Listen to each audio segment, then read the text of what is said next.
She turned me down every single time I tried to show her my heart, brushing off my feelings as if they were nothing but fleeting illusions, yet when her own world began to crumble, she suddenly came running to me, expecting comfort, support, and loyalty. But what she never realized was that rejection cuts deep, and by the time she reached out for my hand, my answer had already been carved in stone. No. That is how my story begins, a story of how a boy who once dreamed of love found instead the strength to say no to being used. Before we jump back in, tell us where you're tuning in from, and if this story touches you, make sure you're subscribed, because tomorrow I've saved something extra special for you. When I first met Amelia, I never thought she would occupy so much space in my mind and heart. She wasn't the kind of girl who commanded attention in a loud or showy way. Instead, there was a quiet charm about her, an unassuming presence that made you want to lean closer just to hear her voice, just to learn what thoughts were hidden behind her eyes. We were both students at Haverfield University, a mid-sized campus known more for its practical programs than for prestige, and most of the time the people around me blurred into a moving crowd. But Amelia never blurred. She was sharp and defined, like she carried her own light with her. I don't even know exactly when I started noticing her more, but once I did, I couldn't stop. Every glance became something to memorize. Every casual interaction burned itself into my memory. It started innocently, as most things do, with conversations between classes, small talk about assignments, shared laughter at the expense of a notoriously boring professor. To her, it might have been nothing more than the background noise of student life. But for me, it was the beginning of something I hoped would grow into more. I wasn't reckless with my feelings, at least not at first. I kept them hidden, testing the waters slowly. I would sit next to her in lectures when the seat was available, walk with her to the library when our schedules aligned, offer to share my notes when she missed a day. All of it was harmless on the surface, the gestures of any friend. But underneath, every moment carried a weight she never saw. I knew what I wanted, to tell her that she meant more to me than casual conversations and fleeting smiles. But timing mattered, or at least that's what I told myself. Timing, courage, the right moment. But life has a way of daring you to leap before you're ready, and eventually, I found myself at a crossroads where holding back felt unbearable. The first time I confessed, I rehearsed for days. I planned every word, tried to strike that balance between honesty and restraint, between vulnerable and composed. When the moment finally came, it was after an evening study session, the two of us sitting on the library steps as the sky dimmed to navy blue. My hands were trembling as I told her the truth, that I liked her, that I had liked her for a while, that I wanted to see if there could be more between us. Amelia listened, her eyes calm, her posture relaxed, but when she answered, her words sliced cleanly through my anticipation. "I'm sorry, Jacob," she said, her tone soft but final. "I just don't feel the same way." It stung, but I told myself I could handle it. Rejection was part of life, and at least I had been honest. I forced a smile, told her it was okay, and for a moment I even believed it. But the problem with hope is that it doesn't die all at once. It lingers, it clings, it waits for cracks in the wall that rejection builds. And so, in the days that followed, I still found myself watching her, still wondering if maybe her feelings could change. But she was consistent, and when I tried again weeks later, when the weight of silence had built up too heavily for me to carry, she gave the same answer. Gentle, apologetic, but firm. "No, Jacob, I really don't see us that way." By the third time I tried, there wasn't even an apology left in her voice. She sighed, her patience thinning, and she looked at me not with softness but with something closer to annoyance. "I don't know how else to say it," she muttered, her arms crossed. "I'm not interested. Can you please stop bringing it up?" That was when it truly sank in. Not only was there no chance of the love I hoped for, but my persistence had begun to erode whatever friendship we had. I backed away then, finally, and told myself it was time to let go, to move forward, to patch up my pride and my heart and focus on something else. For weeks after, I tried to rebuild the walls I had torn down for her. I poured myself into my studies, reconnected with friends I had drifted from, spent late nights at the gym sweating out the ache of rejection. On the surface I seemed fine, even stronger, but underneath, there was still a faint bruise where her words had landed. It wasn't that I hated her, far from it, but I finally understood that sometimes no matter how much you want someone, they don't belong to you, and they never will. What I didn't expect, however, was that Amelia would soon come back into my life in a way I couldn't have predicted. And when she did, it wasn't because she wanted to give me love. It was because she wanted something else entirely. The weeks that followed were a strange mix of quiet healing and silent tension, because even though I had accepted that Amelia wasn't interested in me, the fact remained that she was still present in my daily life, still sitting a few rows ahead of me in lectures, still walking across campus with her backpack slung over her shoulder, still laughing with the same easy warmth that had first caught my attention. I learned quickly that moving on didn't mean forgetting. It meant training myself to see without yearning, to observe without hoping, to exist in the same space without collapsing under the weight of what could never be. So I built my routine around distance. If she sat in the library, I chose another corner. If she joined a group for coffee, I found an excuse not to. I wasn't avoiding her out of bitterness. I told myself it was simply survival, a way of giving my heart enough room to breathe. And for a while, that worked. I began to regain my balance, and I even found comfort in the fact that life, with all its constant demands, didn't give me too much time to dwell. Exams were creeping closer, assignments piled up, and part-time work at the campus bookstore kept my hands and mind busy. Slowly, the sharp sting of rejection dulled into something manageable, a faint ache rather than an open wound. It was in this period of fragile stability that I began noticing subtle changes in Amelia's world, though at first I paid little attention. She had always walked with a group of friends, a tight-knit circle that seemed inseparable, but suddenly, I would see her walking alone. The girl who usually carried herself with such certainty now looked distracted, her expression clouded, as if her thoughts were pulling her in 100 different directions. On some days, she didn't bother to put in the same effort she used to, her hair pulled back messily, dark circles beneath her eyes, her clothes thrown together without her usual touch of style. I might not have been speaking to her, but I noticed, because once you've trained your eyes to follow someone, it's hard to unlearn. Still, I told myself it was none of my business. I wasn't her confidant, and after everything, she had made it clear she didn't want me in that role. Whatever she was going through, she would handle it herself. That was the way I rationalized my detachment, even as curiosity tugged at me. Then one afternoon, as I was leaving the bookstore after my shift, I spotted Amelia sitting on the bench outside, her phone pressed to her ear, her voice raised in frustration. She was speaking too loudly to care about who heard her, and though I didn't want to eavesdrop, her words floated toward me unfiltered. "You can't just leave me like this," she snapped, her tone breaking between anger and desperation. "After everything? After all the promises?" A long silence followed, and I saw her shoulders slump, her free hand clutching her bag tightly. When she ended the call, she stayed frozen there, her eyes glistening though she blinked quickly to hold the tears back. I didn't approach her. I wanted to, some instinct inside me urging me forward, but another voice reminded me that this wasn't my place anymore. Maybe it never was. So I walked past her, keeping my head down, even as guilt whispered in the back of my mind. Preparing and narrating this story took us a lot of time, so if you are enjoying it, subscribe to our channel. It means a lot to us. Now, back to the story. Over the next week, the pattern repeated.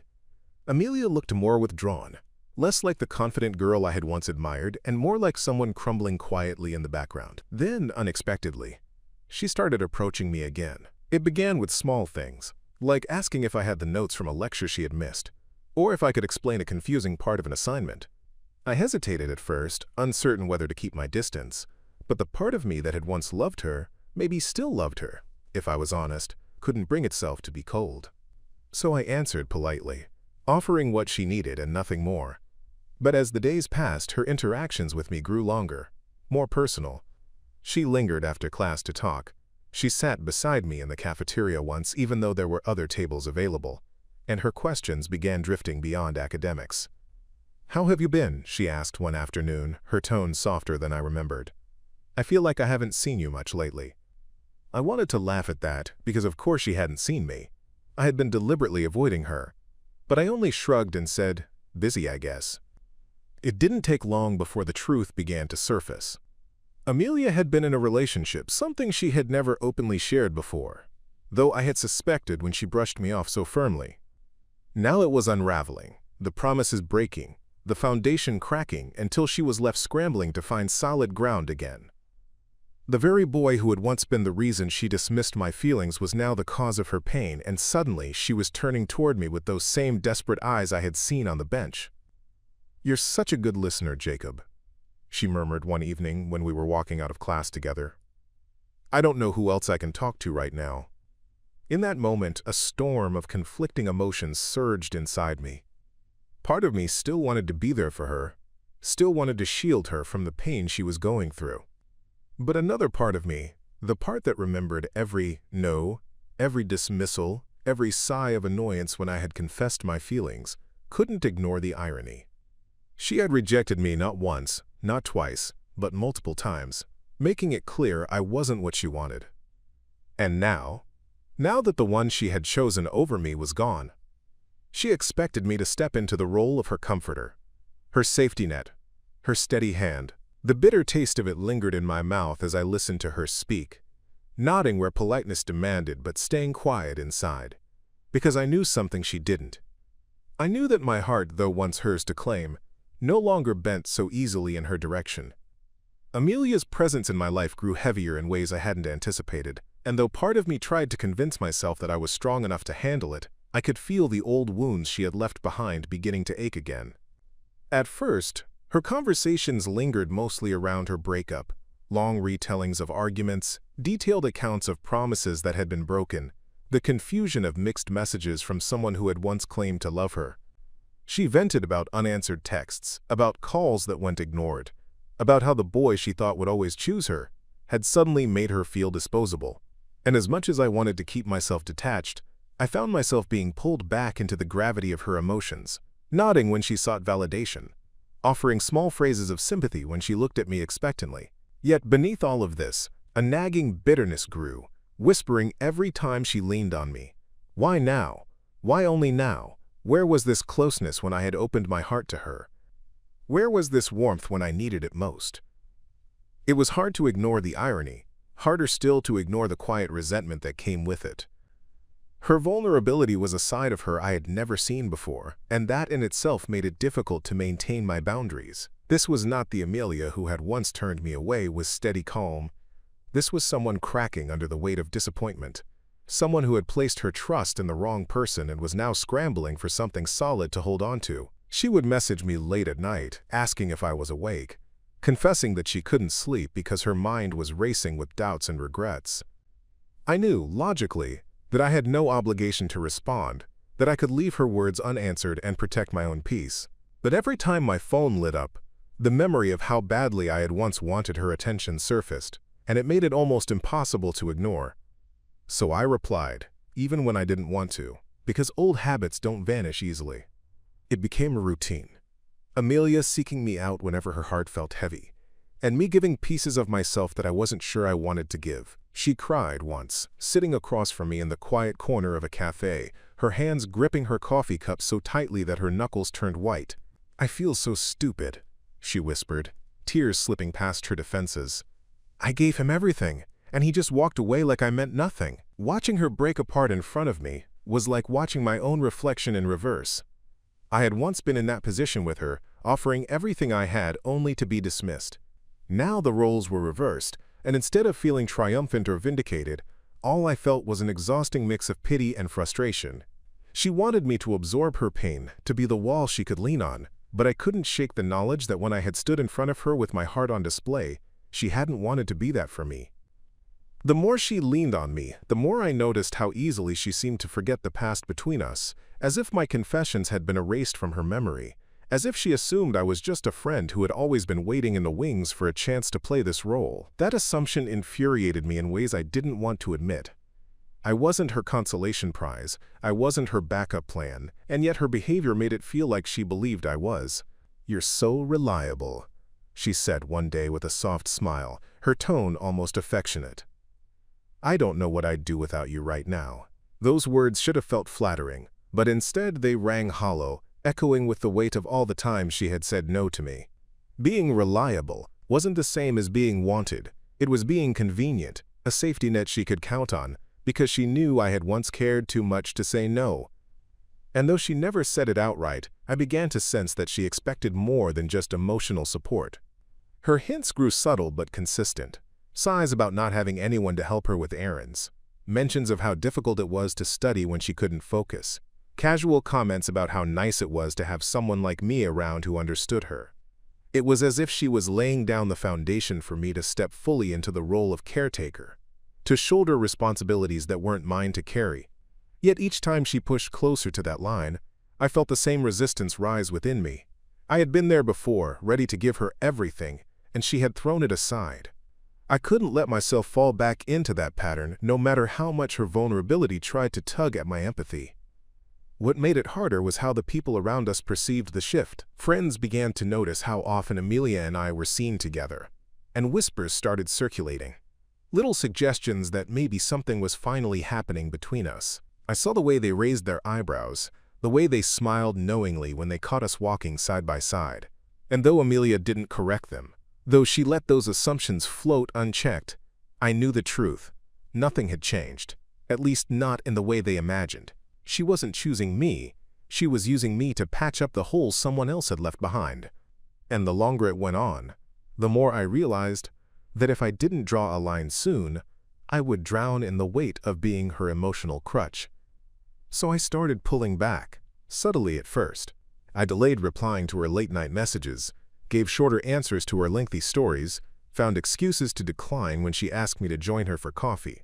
I needed her to see that I wasn't at her beck and call, that my presence wasn't guaranteed. But if she noticed, she didn't show it.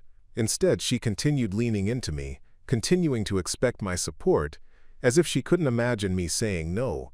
And that assumption, more than anything else, began to harden my resolve.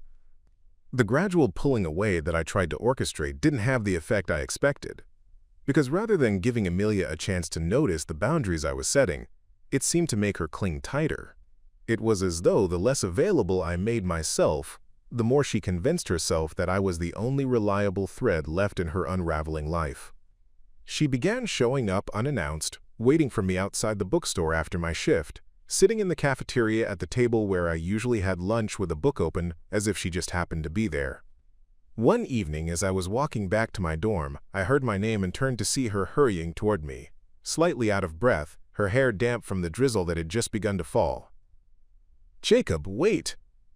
she called, her eyes darting nervously as if she feared I would slip away if she didn't catch me in time. Against my better judgment, I stopped, and she fell into step beside me. I didn't want to be alone tonight," she admitted quietly, pulling her jacket tighter around herself. "Can we just walk a little?" It was difficult to refuse her in moments like that, when she looked so stripped of her usual composure. But even as I agreed to walk with her, my heart remained conflicted, torn between compassion and the bitter memory of every rejection she had given me. As her presence in my life grew more insistent, the stories of her past relationship became darker, filled with details I wasn't sure I wanted to know. She told me about the lies she had uncovered, the times she had caught him messaging other girls, the way he would dismiss her concerns with gaslighting remarks that made her question her own judgment. "He made me feel like I was crazy," she confessed one night, her voice trembling with a mix of anger and sorrow. "Like everything was my fault, like I was never enough." Listening to her describe the manipulation she endured stirred something complicated inside me. On one hand, I empathized with her pain, because no one deserved to be treated that way. On the other hand, I couldn't help but recall that when I had been the one offering genuine affection and consistency, she had brushed me aside without hesitation. She had chosen him, the one who broke her down, over me, the one who had wanted to build her up. That knowledge gnawed at me, creating a distance that grew harder to ignore with every word she spoke. Still, Amelia acted as if my support was a given, as if she could pour out her pain into me endlessly without worrying whether I had the strength or willingness to carry it. She asked me to help her study because she couldn't focus alone. She asked me to walk her home after late classes because she didn't feel safe. She even asked if I could proofread her essays because her mind was too foggy. At first, I obliged out of a lingering softness in my heart, but soon I began to realize how one-sided it all was. She never asked about my day, never wondered how I was holding up, never gave a second thought to the fact that maybe I had burdens too. Her world revolved around her pain, and she expected me to orbit around her like a loyal satellite, unquestioning, uncomplaining. That realization hit me hardest one Friday night when she messaged me at nearly midnight, asking if I could come sit with her because she didn't want to cry alone. I stared at the screen, my body heavy with exhaustion from a week of work and studying, and for the first time I ignored her message completely. I lay down, turned my phone over, and let sleep take me without offering the comfort she so desperately sought. The next day she confronted me about it. "I really needed you last night," she said, her tone more accusatory than grateful. "I thought you cared." That sentence snapped something inside me, because it was laced with entitlement, as though my care was something she owned, something she could summon at will regardless of my own needs or feelings. I looked at her then, really looked, and for the first time, I didn't just see the fragile, broken girl who had been left behind by someone else. I saw the girl who had once looked at me with annoyance, who had dismissed my heart as unworthy, who had made it clear that her happiness did not include me. And now she stood there, acting as though I was obligated to fill the void someone else had left behind. It was in that moment that the bitterness crystallized into clarity. I wasn't her rescuer. I wasn't her emotional dumping ground. And most importantly, I wasn't going to keep giving myself away to someone who had never wanted me until it was convenient. But Amelia didn't seem to recognize the shift happening in me. She continued reaching out, continued leaning on me, continued weaving me into her days as though I had no say in the matter. Friends began to notice even more, teasing me about how it looked like Amelia and I were finally together, and I grew tired of correcting them. Part of me wanted to scream the truth, that she didn't love me, that she only wanted me because she needed someone to hold her broken pieces together.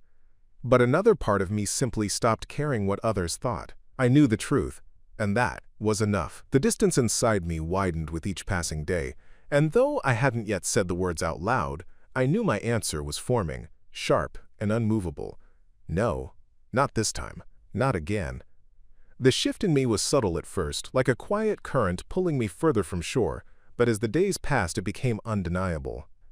I could feel the walls I had once torn down for Amelia being rebuilt, brick by brick, this time not as a desperate attempt to protect myself from rejection, but as a deliberate choice to protect my peace. Where before I had leaned into her presence, now I found myself withdrawing, letting her words wash over me without clinging, responding without offering the emotional investment she seemed to expect. I could tell she sensed it too, because her efforts to hold on grew more pronounced. She began to text more frequently, her messages piling up even when my replies came hours later. She asked me to meet for coffee almost daily, and when I declined, she followed with a string of, "Are you sure?" and "I really need someone right now." It was exhausting, the constant tug on my time and energy, and though I pitied her, I could no longer ignore how much of myself I was sacrificing just to keep her afloat. My compassion hadn't vanished, but it was no longer blinding me to the reality of what was happening. I was being used, not cherished. One particular afternoon, Amelia cornered me outside the lecture hall, her face flushed with frustration. "Why are you being so distant lately?" she demanded, folding her arms tightly across her chest. "You used to actually listen. You used to care. What happened?" I took a deep breath, trying to steady the irritation rising inside me. The irony was staggering. Here was the girl who had rejected me over and over again, suddenly angry that I wasn't giving her the attention she wanted. For a moment, I considered telling her everything right then and there, that I was tired of being her backup plan, that I was done being the emotional sponge for her heartbreak. But something stopped me. Maybe it was the crowded hallway filled with curious eyes. Maybe it was the part of me that still wanted to choose dignity over confrontation. So instead, I gave her the simplest answer I could manage. "I've just been busy," I said evenly. Her lips pressed into a thin line, but she didn't push further. Later that evening, as I sat alone in my dorm, I replayed the encounter in my head. The truth was, I wasn't just busy. I was exhausted. Exhausted from carrying feelings that were never reciprocated. Exhausted from being the one she turned to only when it suited her. Exhausted from the hypocrisy of her suddenly needing me when she had once so easily discarded me. And beneath all that exhaustion was something even stronger. Anger. Not the fiery kind that demanded shouting or vengeance, but the cold, quiet anger that came from being overlooked, undervalued, and taken for granted for far too long. It simmered in me, hardening into resolve, and I knew that soon I would have to confront her. In the days that followed, Amelia's attempts to keep me close only amplified. She began inviting herself into my space in ways that felt intrusive. Once, she showed up outside my dorm unannounced with takeout, smiling as if it were some grand gesture of friendship. "I thought we could eat together," she said brightly, holding the bags up like peace offerings. I let her in, not wanting to cause a scene. But the entire time she sat at my desk chattering about her ex and how unfair life was, I felt the walls of my patience closing in around me. She didn't notice. Or maybe she chose not to. To her, my silence seemed to signal agreement, validation, support. To me, it was the sound of my final reserves of tolerance draining away. The breaking point came one night when she called me again after midnight, her voice trembling as she asked if I could come meet her outside because she couldn't handle being alone. I had an exam the next morning, and every part of me screamed that I needed to stay in, to rest, to choose myself for once. But guilt nudged me out the door, and I found her sitting on a bench near the dorms, her face streaked with tears. She launched into another monologue about her heartbreak, how she didn't understand why she wasn't enough, how she hated feeling abandoned, and as I listened, something inside me finally snapped. Not in a dramatic outburst, not in anger directed at her, but in a silent, immovable realization. I couldn't keep doing this. I couldn't keep letting her drain me under the guise of needing me. I couldn't keep playing the role of savior when the truth was, she had never once considered saving me when I needed her. Walking back to my room that night, I felt lighter, as though the decision had already been made for me. The lines I had been afraid to draw were finally etched in stone. The next time Amelia reached for me, she wouldn't find the same eager, willing Jacob she had come to rely on. She would find someone who had finally learned the power of saying no. But before that moment came, before I spoke the words aloud, I let myself sit with the memories of how we had gotten here. The times I had poured my heart out only to be dismissed, the countless little ways I had tried to show her I cared, the gentle but firm refusals that had cut me deeper than she could imagine. And now, here we were, the roles reversed, the irony so sharp it was almost laughable. She wanted me now not because she loved me, but because she needed me, and that was a kind of love I could no longer accept. The realization wasn't bitter, though. Surprisingly, it felt freeing. I no longer had to wonder what if or hold onto a faint thread of hope that she might change her mind.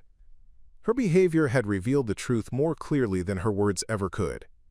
She didn't see me as someone to love, only as someone to lean on when everything else fell apart. And I had finally reached the point where I could admit that wasn't enough. The morning after that late-night encounter with Amelia, I woke up feeling like a man who had finally unclenched a fist he didn't know he was holding. There was a strange calmness to me, almost like the eye of a storm, but I also sensed that what was coming next would test my resolve. I didn't have to wait long. Barely halfway through my first class, my phone buzzed with a flood of messages from Amelia. At first, it was her usual pleas for company, her requests for someone to talk to. But when I didn't respond right away, the tone shifted. "Are you ignoring me?" she asked, followed by, "I thought you said you cared about me." And then a long, drawn-out paragraph about how she felt abandoned by everyone. Reading those words, I felt a pang of guilt because I knew she wasn't faking her pain. But at the same time, I realized that my role in her life had become one of endless consolation, and it was never going to be reciprocated in any meaningful way. That morning was when I decided it was time to stop being passive. I needed to set the boundaries that had been missing for too long. That evening, I agreed to meet her in the campus garden, a spot she often favored when she wanted to vent. She arrived with her hair tied back loosely, her face drawn with fatigue, and without even so much as a greeting, she launched into a tirade about her ex again, circling back to how unfairly she had been treated. I let her speak for a while, but instead of nodding sympathetically as I usually did, I remained quiet, and when she finally noticed my silence, she frowned. "What's wrong with you? You're not even listening." I leaned back on the bench, met her gaze, and for the first time in weeks, I allowed the frustration I had been bottling up to surface in my words.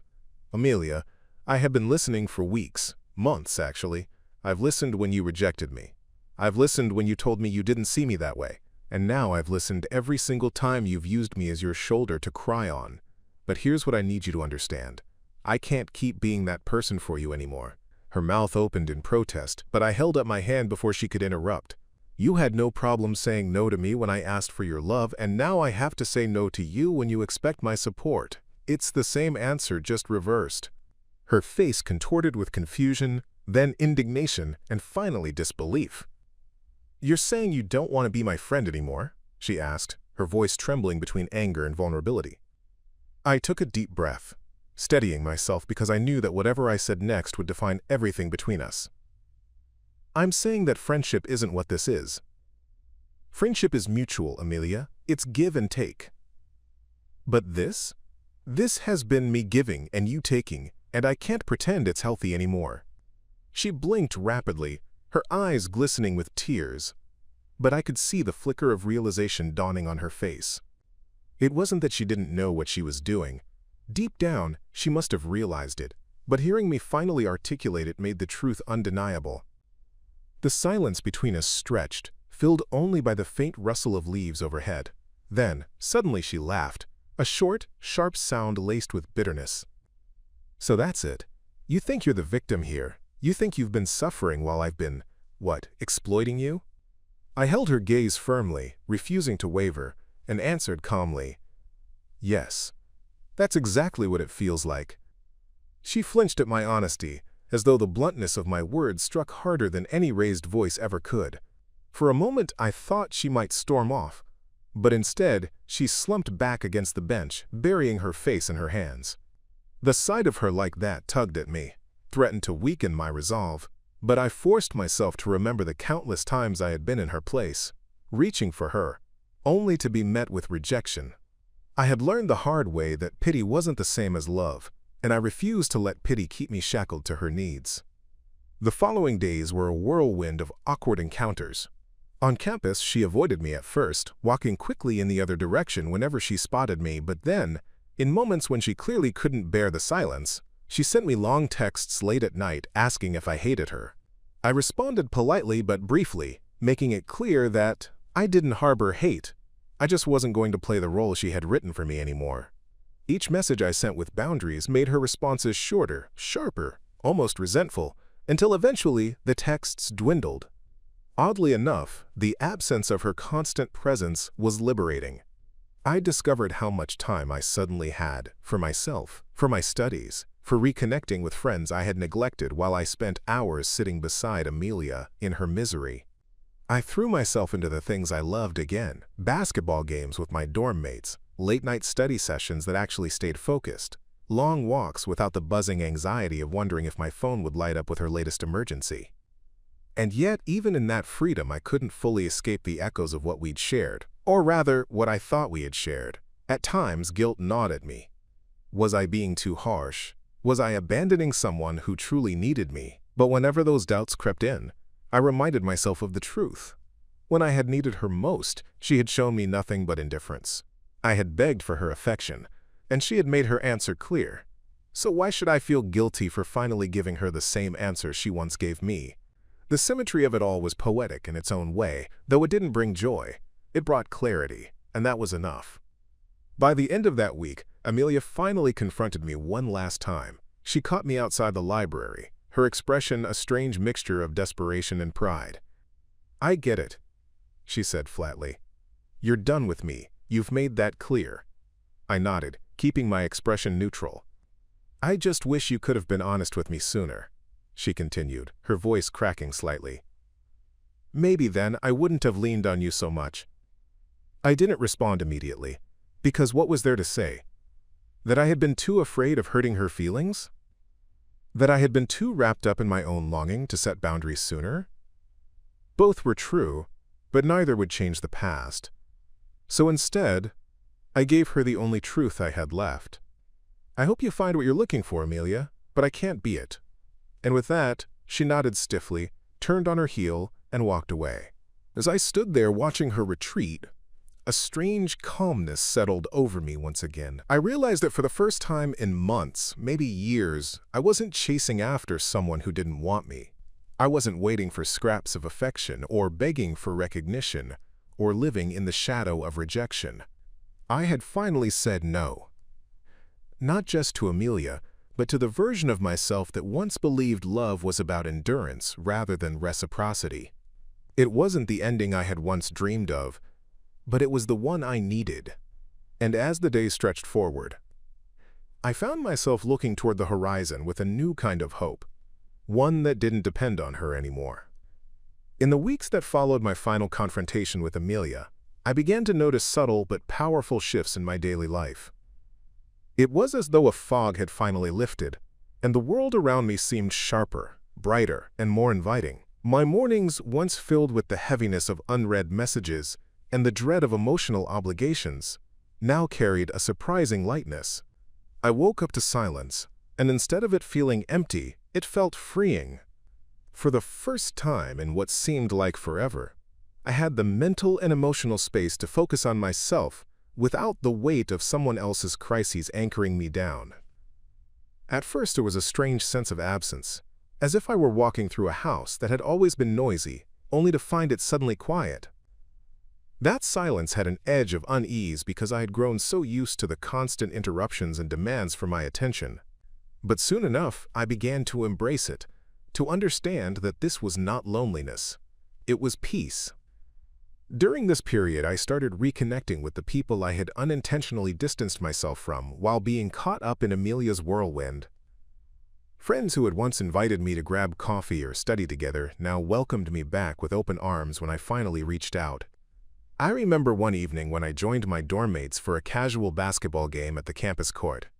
The energy, the laughter, the camaraderie, it all felt foreign at first, like stepping into a life I had abandoned for too long. But gradually, I remembered what it was like to belong somewhere without feeling like I had to earn every ounce of affection or attention. My best friend Marcus, who had been the most vocal about my unhealthy entanglement with Amelia, slapped me on the back after the game and said, "Man, you look like yourself again. It's about time." That simple comment resonated more than he probably realized. For months, I had been a version of myself defined by someone else's needs, and now I was rediscovering the parts of me that had been buried under rejection and obligation.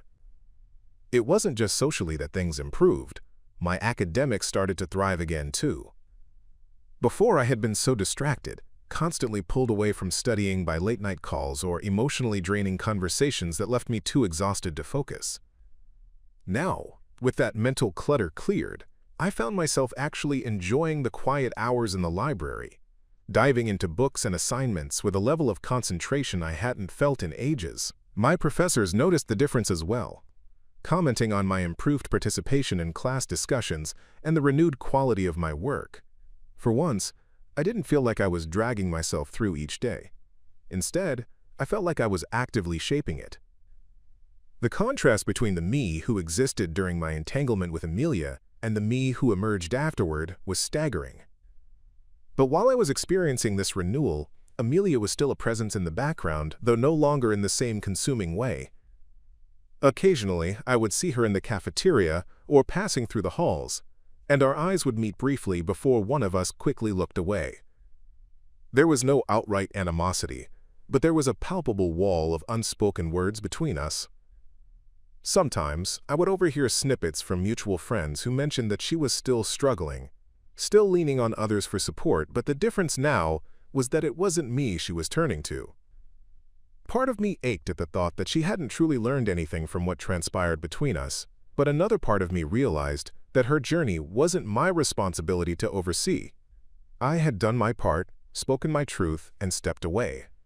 Whether or not she chose to grow from it was entirely on her. What I didn't expect was how others began to perceive the change in me.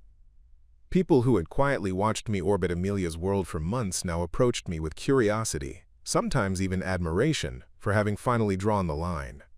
One friend, a girl named Lena who had often studied nearby in the library, told me one afternoon, "I was worried you'd never get out of that cycle with Amelia.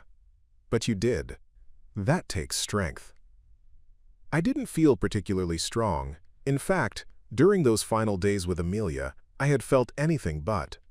Still, hearing others validate what I had gone through gave me a sense of reassurance that my decision hadn't been selfish.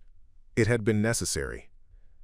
In my quieter moments of reflection, I began to piece together the deeper lesson behind everything. It wasn't just about Amelia rejecting me and then expecting my support. It was about me understanding the value of my own boundaries, my own dignity. I realized how often people, myself included, fall into the trap of thinking that love means persistence, that if you endure enough rejection, maybe one day it will turn into acceptance. But the truth I had come to embrace was that love cannot grow where respect doesn't exist.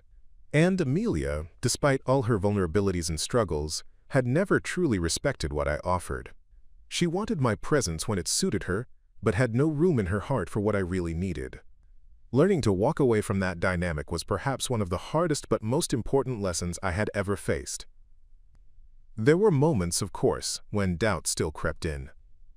Nights when I lay awake wondering if I had been too harsh, if perhaps I could have remained her friend without sacrificing myself in the process. But those doubts always melted away when I reminded myself of the imbalance, of how many times I had been left empty-handed while she drained me of my emotional reserves. The clarity that came from finally saying no was not something I wanted to lose, no matter how much nostalgia or guilt tried to erode it. It became my anchor, the reminder that I was worthy of love that flowed in both directions, not just one. By the time the semester neared its end, I felt like I had gone through a transformation that no class or textbook could have ever taught me. I walked across campus with a new sense of confidence, my shoulders no longer hunched under invisible weight. I laughed more freely, spoke with more conviction, and looked at my own reflection without the nagging sense of inadequacy that Amelia's rejection had once instilled in me. I was not defined by the no she gave me, nor by the no I had finally given her. Instead, I was defined by what those answers revealed: that I was strong enough to let go, wise enough to learn, and resilient enough to build something better for myself moving forward. As the semester transitioned into its final stretch, the campus atmosphere shifted with the anticipation of exams, year-end projects, and the quiet buzz of plans for the upcoming break.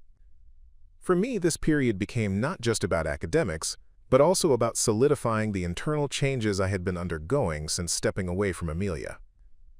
It was one thing to feel liberated in the immediate aftermath, but it was another to prove to myself that I could maintain that independence when tested. The true measure of growth, I realized, wasn't just found in those decisive moments when I said no, but in how I lived afterward, ensuring that I didn't slide back into old patterns. I began to notice the subtle ways in which my outlook had matured.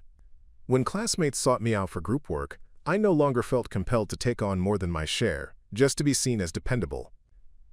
When friends needed advice, I gave it freely, but stopped short of sacrificing my own peace to fix their problems for them. Boundaries, once an elusive concept, now became the framework by which I navigated relationships, and though it felt unfamiliar at times, it was empowering. Amelia remained a ghost in my periphery, not haunting but faintly lingering in ways I couldn't completely ignore. I would sometimes catch a glimpse of her in the library, hunched over her laptop, earbuds in, her expression unreadable. Other times, I'd hear from mutual acquaintances that she was trying to join new circles, attaching herself to different people in the way she once had with me. It was strange to see that behavior play out from a distance, no longer being caught in the middle of it. And though part of me wanted to believe she would eventually learn from the cycle she perpetuated, I also understood it was no longer my responsibility to monitor her growth. That realization gave me peace. I didn't need to carry the weight of wondering whether she would change. My story with her had reached its end, and whatever chapters she wrote afterward were hers alone. Still, there were moments that tested my resolve. One afternoon, I was sitting under a tree near the science building, reviewing notes for an exam, when Amelia appeared suddenly, her shadow casting over my pages. For a heartbeat, my chest tightened, old instincts urging me to stand up, to greet her, to fall back into the familiar rhythm of being her listener. But I stayed seated, calm, composed. She asked if she could sit down, and though my first instinct was to refuse, I nodded politely, more out of courtesy than desire.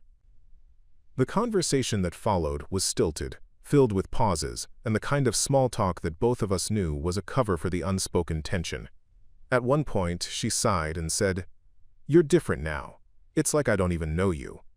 I looked at her, measured my words carefully, and replied, "I think the truth is that you're finally seeing me as I really am. This is who I should have been all along." Her lips pressed into a thin line, and she looked away, as though the honesty was too heavy to bear. We parted ways shortly after, and while she seemed unsettled by the encounter, I walked away with a surprising sense of closure. What struck me most during those weeks was how much clearer I saw my own worth. In the past, I had believed that proving my love meant persistence, that if I just endured her rejection with grace, maybe someday she would come around. But my decision to stop playing that role taught me a vital truth. Worth is not something you beg someone else to acknowledge.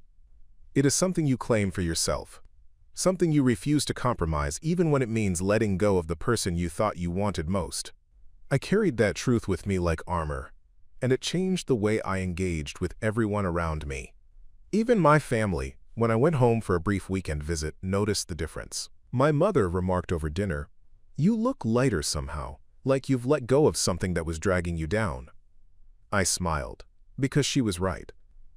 The impact of those lessons extended far beyond my personal life.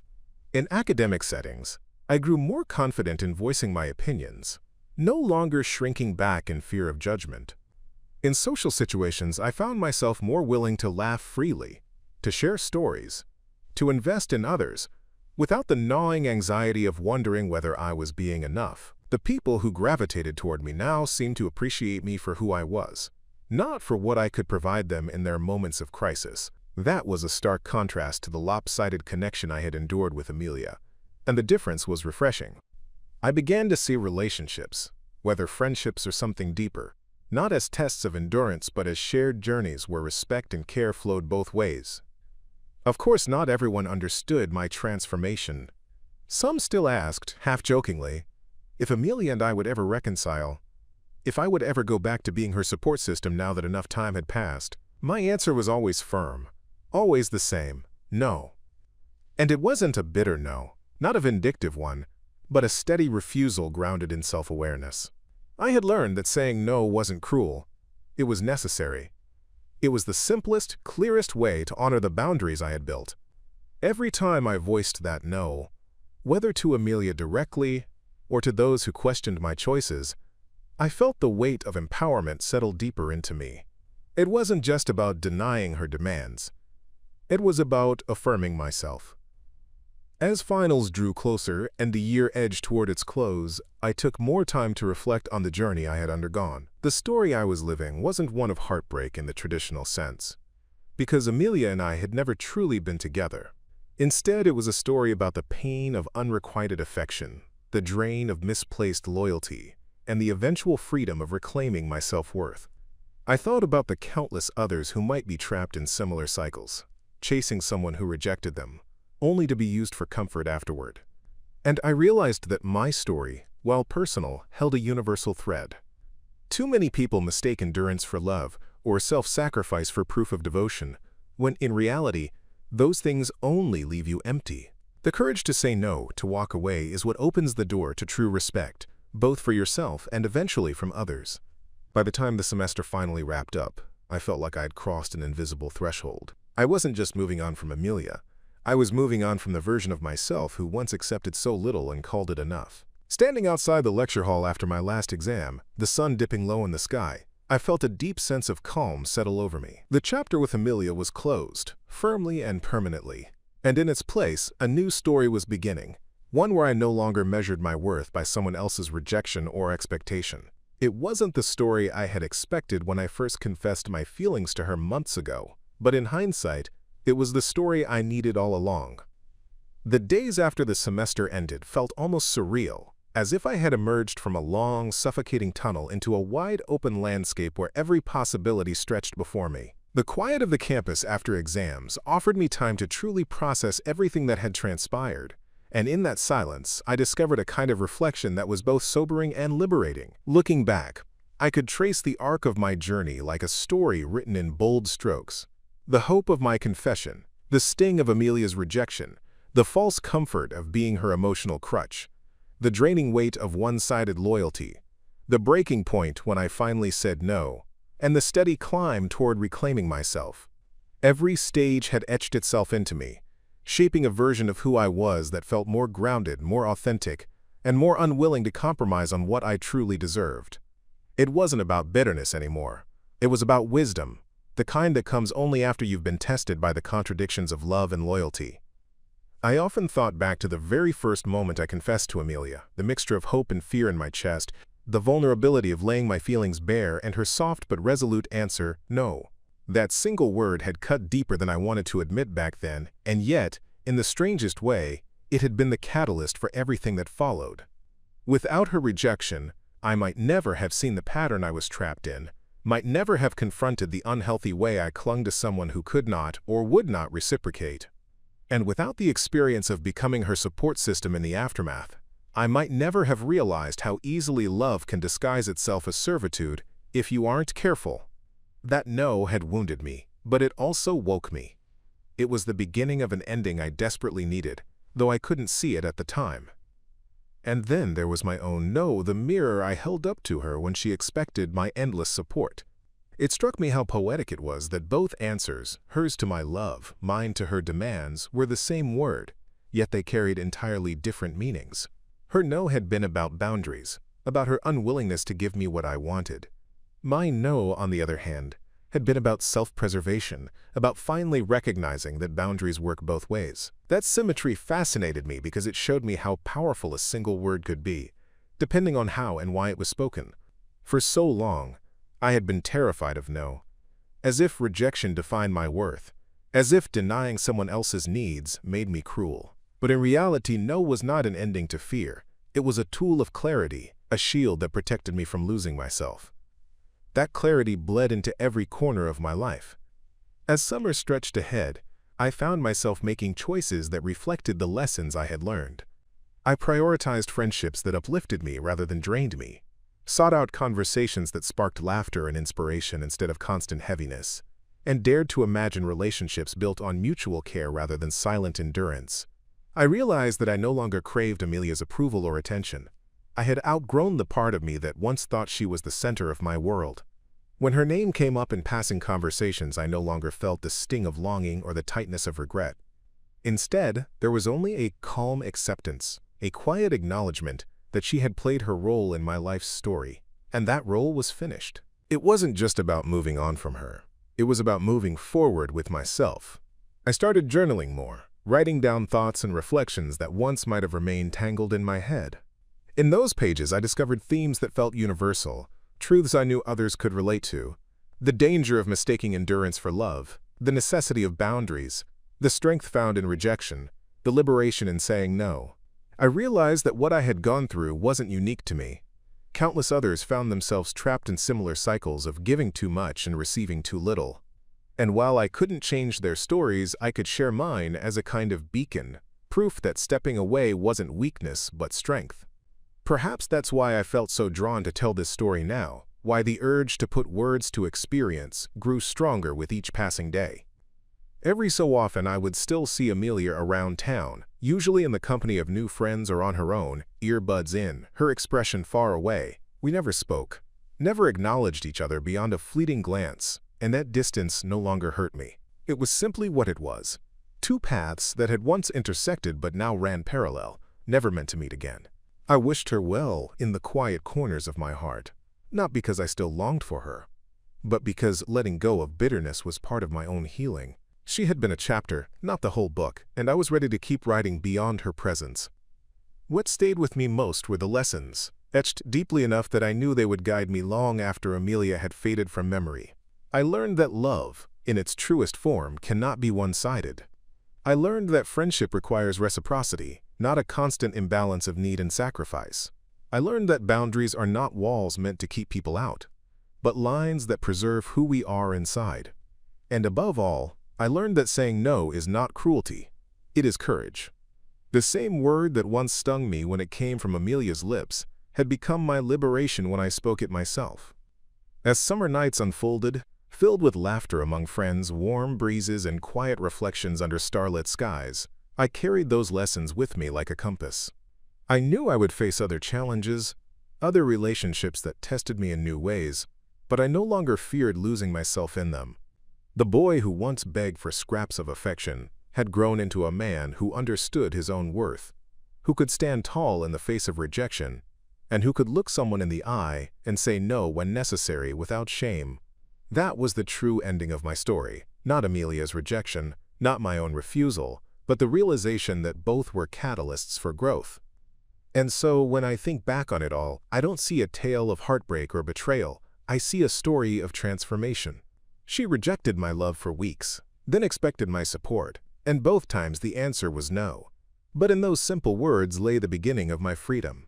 And that freedom, more than anything else, was the love I had been searching for all along. Love for myself. Up next, you've got 2 more standout stories right on your screen. If this one hit the mark, you won't want to pass these up. Just click and check them out. And don't forget to subscribe and turn on the notification bell so you don't miss any upload from us.